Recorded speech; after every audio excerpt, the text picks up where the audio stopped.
And then of course if you are walking on the streets where there are lots of harsh sounds, use a Walkman or an iPod or whatever, Sure. No, not everything is wrong with modern society. No? Some things are good there too. And that's certainly one of them.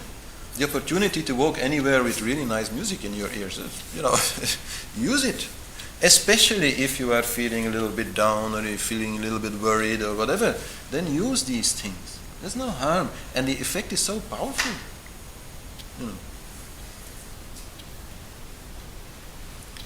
Effect of colors, you also have a sheet of that. From Indian art, this comes. The particular colors and notes of the rasas.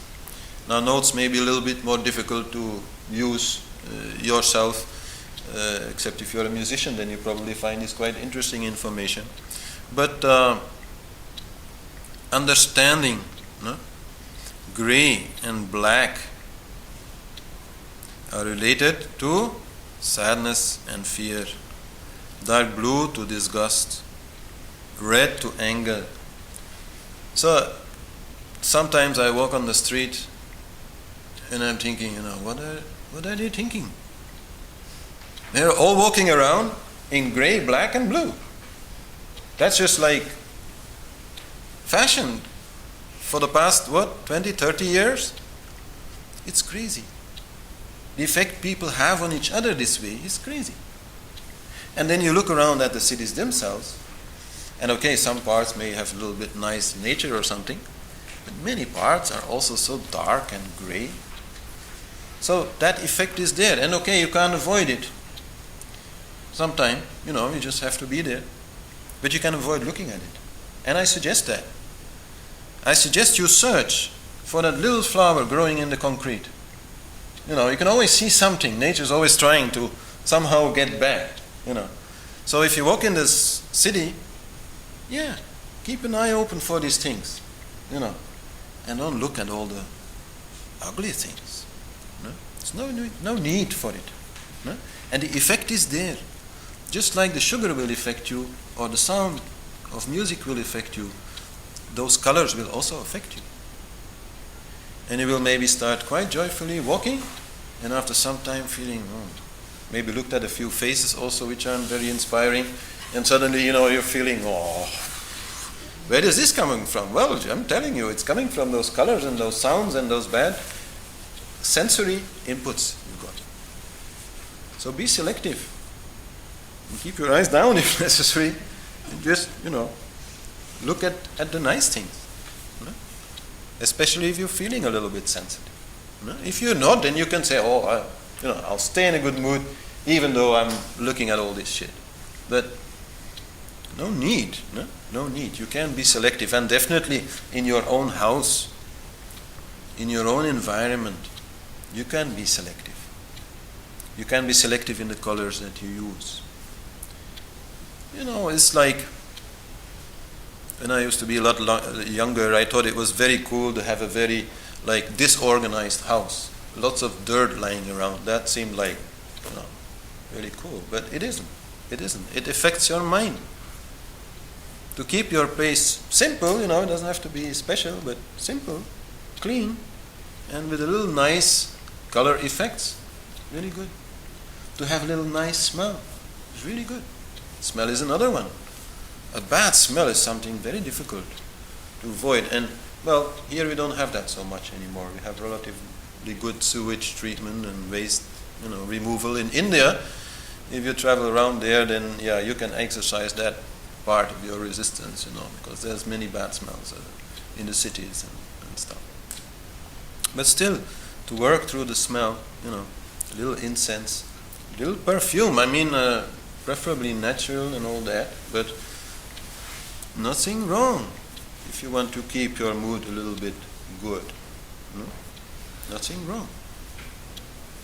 Aromatherapy, very well known now. How you can affect somebody's health or emotional state or general, mental state by using particular essential oils. That's very well known. So experiment, find out. You don't need a doctor for that. That which you like is that which gives you a good feeling. When you smell something, it's actually nothing to do with those chemicals that you are smelling. It is the feeling that this smell gives you, which makes you say, oh, this is a really nice smell. And again, that's quite personal. Nobody can tell you that. Some people like the smell of roses and some feel it's a little bit harsh or something. I don't know. So, develop that knowledge about yourself and learn to work with it. Don't overdo it. Don't become too dependent on it. That's actually also not bad to say, because very often when people start understanding that they are affected by all these things, then they are also too much becoming attached to that idea. Then they cannot feel good if there's no good smell around, or cannot feel good if there's not any nice music going on, or can certainly not feel good if they have to walk the street and there's a lot of noise, and they kind of go, yeah, how can I be happy with, so that's the other part, that's the other side. You don't go to that side. You don't, you try to, stay in your good mood, whatever happens. Anyhow, that's the essence. But there where you can influence it, you try to influence it in a moderate way so that everything is giving you nice sensory input. It's very, very important. Some other examples to say, maybe round forms are more soothing than harsh forms. So I'm afraid modern architecture and modern indoor, minimalism, as they call it, I'm sorry, but it's not very much making people happy. All these straight lines and so on. So little curves, little roundness, if you can create it in your house, is quite good. And then of course we haven't had touch yet. No? Touch is another very, very important one. And it starts already with the clothes you wear. Don't wear anything which you feel is uncomfortable. It's crazy to be walking around a whole day with some pants which are actually making you itch. You'll go crazy by the end of the day. So, generally speaking, if you can use natural fabrics, the effect of touch on your skin will be the best. And then there's of course also touch between people. It's enormously effective to change a mood. To hug somebody who is sad is very, very effective. They did some test like that with monkeys. And some monkeys were allowed to hug and other monkeys were not allowed to hug, and they compared many things there. And then the title of that report was Hugs, Not Drugs. Very clearly showing that if physical contact can be there between people, that this is very, very soothing. That people become more happy because of it. So we are in a society now where everybody is having to keep a good distance. No? This used to be not like that. And if you go into India and many old cultures, it's not like that. Within a family, everybody is hugging and touching and lying against each other and all these things. So this is very important. It really gives you a good feeling. A feeling of togetherness. What is happening there on the energy body? What is happening there even just on the physical body? Science doesn't know. Science has no idea what happens. But you can feel what happens when you lie against somebody. When you feel that closeness. It is giving you a really good feeling. So, keep it alive, the hugging. No? And especially with children. These days with the whole sex thing with children, people are like afraid to touch their own child. For these children's development, that's so bad. You should hug them. When you're watching TV together, you shouldn't sit each separately in a chair. You should really lie together and have fun. No? So this is very important. And then of course there's sex as a great example of how touch can affect your emotions. I don't have to go into that. Actually, that'll come next class when we talk about love. And heat. Heat also is very important and actually an element of touch. No? Don't be too cold or you get nervous. It's one of the sure ways to make anybody nervous, make them feel cold. They start shaking, and by that effect, the cramping of the muscles, they will become more nervous. And too much heat also, of course, is not good. In India, it's very well known, if you want to make a new law, don't do it in the heat season, in the hot season. If it's something which you think people will get upset about. Because if you do it in the hot season, you really have a big fight. If you do it in the cold season, you have less of a fight. So also for yourself, don't get overheated. That's also important. Be conscious about your body temperature. If you start feeling really hot, and there may be even, some cause for anger hanging around, take off some clothes. It'll help. No? So, heat. And then water is another one.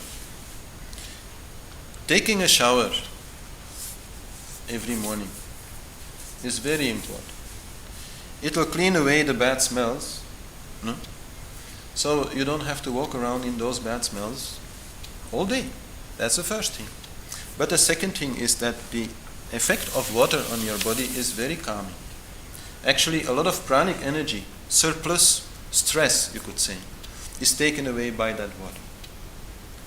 Even if you are coming home from work and feeling particularly stressed, taking a 2-minute shower is a very, very good advice. And then putting a little bit oil on your skin also is very good advice, except in winter time because it's relatively cooling. So you don't want to get, catch a cold. But if it's not really cold, then putting oil on your body is also a very good way to make you less nervous. If somebody comes to me and says, really, I have a problem with nervousness, anxiety and all that, it's one of the first things I say. Please, every morning, put some oil on your body. That way, this stress will much more easily leave your body.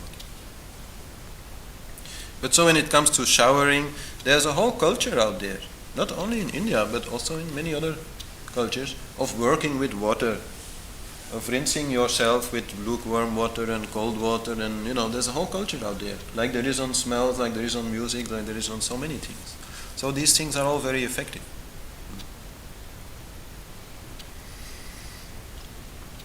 Cleaning your teeth. I also used to think it was cool not to clean my teeth. Punk, But, it's very unhealthy. Not just for the teeth, but emotionally it's very unhealthy to walk around with dirty teeth the whole day, and the whole day this bad taste is actually producing like unpleasant neurotransmitters in your body, making you feel more unhappy or less happy than you are. So proper teeth cleaning is important. And so then we have come to the aspect of taste, and actually there's another translation of rasa, and that is taste. Taste, but then mostly as good taste. But also taste as, sugar taste, sweet taste, sour taste, salt taste. Those are also the 6 rasas. And of course it's difficult to taste something without eating it. That's usually, what happens. And it's very important to understand that the effect of the taste on your feeling is not the same as the effect of that same food after and during digestion. That is called virya and vipaka. So there's a very big difference there, and understanding it can get you out of any food addiction. Like take chocolate addiction. It's a very common food addiction. How is chocolate addiction created? Well, chocolate is very well known for being like a super drug when it comes to foods. It not only produces serotonin, but also ephedrine and many other of these substances I don't even know about. But this particular taste of chocolate is so fantastic, the effect on our body chemistry is very strong. So that is why we easily get addicted to that. But the problem at that point is that people want this taste, They have this taste, they get this feeling, then the taste goes and the feeling goes. So then they want more of that taste. No? And that works for a while, so but then the chocolate starts going down, starts coming in our stomach. And actually chocolate is quite toxic for the liver. I mean, not toxic in a way that, it's a poison or something, but the liver has a bit of problem with it. And then during digestion and after digestion, that chocolate will start producing unhappy feelings through your liver. You will become a little bit depressed because of it. And of course, the more you take it, the more depressed you become. So the more you want it. And the more you take it, and the more depressed you become. And that's how a chocolate addiction is created. And there's actually a simple solution for it. Very hard chocolate candies. Like we have here in Belgium a brand called Chocotoff. I don't want to make advertisement or something, but it's a really hard chocolate candy. If you take that candy in your mouth and you don't chew it, but you just suck it, then it will last for 15 minutes. So for 15 minutes, you will have that desired taste of chocolate. For 15 minutes, but only this much of chocolate you will have ingested. So the effect on your liver will be very little. And if 15 minutes is not enough, okay, take 2. Then you have half an hour of that drug effect. Still only 2 little chocolates affecting your system otherwise. So that's how you can very easily cure yourself from that addiction. By understanding this difference between the effect of the taste and the effect afterwards. If you're addicted to sugar generally, then you take a hard candy, on a stick. You can suck that also for 15 minutes. No problem. Nothing wrong, it's food. Maybe it's some wisdom we have as child, because as a child I used to Yeah. Well, I think in the old days people really had this wisdom to give sweet always in a very hard form. That was how you found it then. It was maybe also because then it preserved very easily, when they made these hard candies. But these days, you have these soft sweet like chocolate mousse or something, you can eat a bucket of it in 15 minutes very easily, and you will only have the same effect on your neurotransmitters as you had this one hard chocolate can. But the effect on your liver will be as big as the pot. So it shows, and it's probably true for most other senses also. You have to be a little bit careful, not getting addicted, not getting too much dependent on something. But at the same time, you have to eat. So you better make it really tasty. In Ayurveda, they say that a meal is only complete if all 6 tastes are present in it. And they're very clever like that. Because if one of those tastes is missing, people afterwards may not feel, like they are satisfied. Maybe not all of them, but the particular desire for a particular taste is an emotional desire. So if you're having a particular emotional problem, so to speak, you may require a little bitter taste. If then the food you are getting is not having this bitter taste, but you don't know about it, then you stay unhappy for all the time. And you continue eating, hoping to satisfy this desire somehow, but it doesn't work. So if you make a meal having all these 6 tastes, you are sure to satisfy whoever is eating. In proper proportion, the 6 tastes come in proper proportion. And then there is the sheet called the gunas of the Rasas. This talks more of the energy of the Rasas. The gunas are 3. They are a very important concept, let's say, in Ayurveda, but also in yoga. Rajas, Tamas, and Sattva. Rajas is the more active energy, moving energy.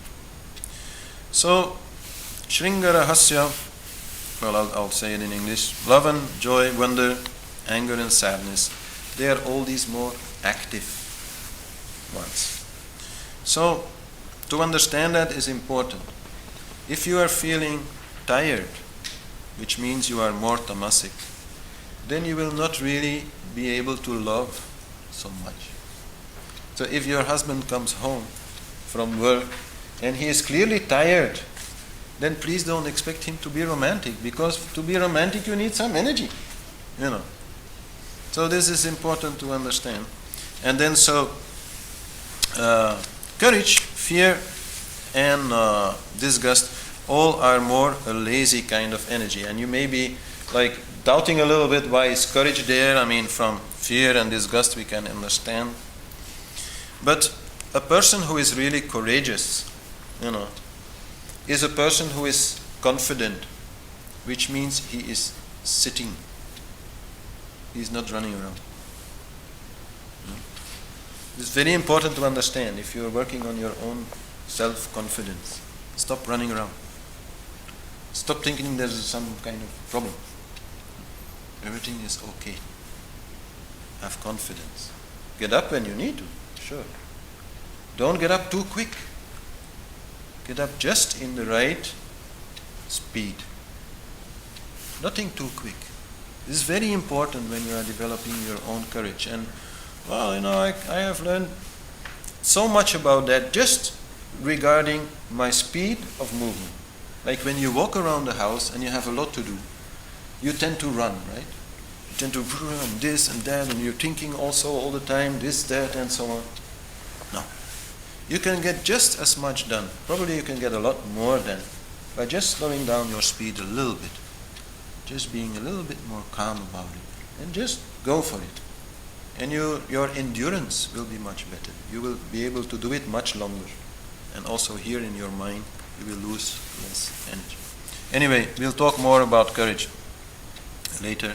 And then there's only one rasa which really belongs to the sattvic energy, the most light and inspired energy, and that is the rasa of peace. But of course, also love can be more or less sattvic, no? Especially if it is bhakti, if it is devotion, more spiritual kind of love. Even joy can be a little bit more shanti, you know, a bit more sattvic. So shanti you can mix with everything. No? That anyhow is possible. And then come the tattvas, the elements they are called. Now, all rasas are dominated by the water element. That is very clear. Rasa is the juice, no? As I said. But still in some rasas, fire and air also become more active. But so love, courage, sadness, disgust are all water-dominated moods, while joy, wonder and anger are fire-dominated moods. And with anger that is not so difficult to understand. With joy and wonder you can easily feel that. Once you start laughing, you will get hot. Next time you laugh, you remember what I said and feel your body, and you will feel you are getting hot. And also the feeling of wonder creates great heat in your body. You will see that. And then both peace and fear are air dominated. Now in the case of fear, this is, as I was saying, you know, this vata, this disturbance, or this movement, this rapidity of movement in your whole system, no? Which will be created by fear and which will also create fear, so the relationship goes both ways. In the case of pure shanta, it's about pure prana. There the air becomes pure prana. And it is the dominance of your prana in your being which creates this peace. But okay, we will all talk about those things when we get to those rasas. And then related to that are the doshas. Doshas are related to the elements in the sense that pitta is bile, is actually fire, kapha, mucus, is actually water, and vata, wind, is actually air. But dosha means fault. When there is an imbalance in the body, then we say, oh, this guy has too much pitta. And when somebody has too much pitta, then anger will very easily develop. And in the other way, if a person is angry, then this will create pitta. So if you have a person which has a long time grudge, who is angry at somebody and just can't get rid of it, and is walking around for 1 or 2 years like that, then he will easily develop problems of high blood pressure and all related arteriosclerosis, heart problems. This will easily develop. In anger, in extreme anger, even a stroke is possible, because the blood is so much excited that you get a heart attack. Skin problems, liver problems, those are typical results of anger. And also, vice versa, if those problems occur for other reasons, for example, you are developing high blood pressure because you're eating a lot of chocolate or chips or these things which are having a lot of fat, then also your anger will increase. So that relationship is quite clear, and the same goes for the others. So a disturbance in the mucus of your body, meaning in the liquids of your body, may produce sadness, and sadness also may produce this disturbance of liquids in your body. And in sadness, actually, you see it because you start crying. The water starts coming out. But if you have sadness for a long time, this will make your system very weak, decrease your immunity, and that is also very typical. I have noticed in myself, just 5 minutes of sadness can give me a cold. My nose starts running. It's quite strange when you start, looking at these things. But on longer term, definitely sadness can have very big impact on your health, making you generally weaker, and then all kinds of diseases can come. Disgust is mostly producing constipation, and constipation then in turn can again create many problems. Poisoning your blood, even cancer can be quite related to depression. That is quite new. And also the other way around, having constipation is like the best guarantee for becoming depressed. So taking care of proper bowel movements is a very essential aspect of yoga. We'll talk about it later. And then fear causes mostly pain, because it's a disturbance of the air. And whenever air starts moving around and blocking here and moving there, then pain is developed. Nerve pains also are related to it. Gastritis, so upset stomach, gases, disturbed digestion in general, all these are related. So, try to stay healthy. It's very important to be happy. And on the other hand, staying happy is also very important for staying healthy. And actually there's a person called Miss Perth who won the Nobel Prize for chemistry. And she wrote this quite famous book, The Molecules of Emotion, which is really an interesting book. And she wrote in that book, as a chemistry professor, one day mankind will have to accept that all disease has an emotional source, has an emotional origin. All disease, she said. Now I don't want to put it that far, I don't know, I'm not such a scientist as she is, but definitely there is a very clear link between both, working both ways.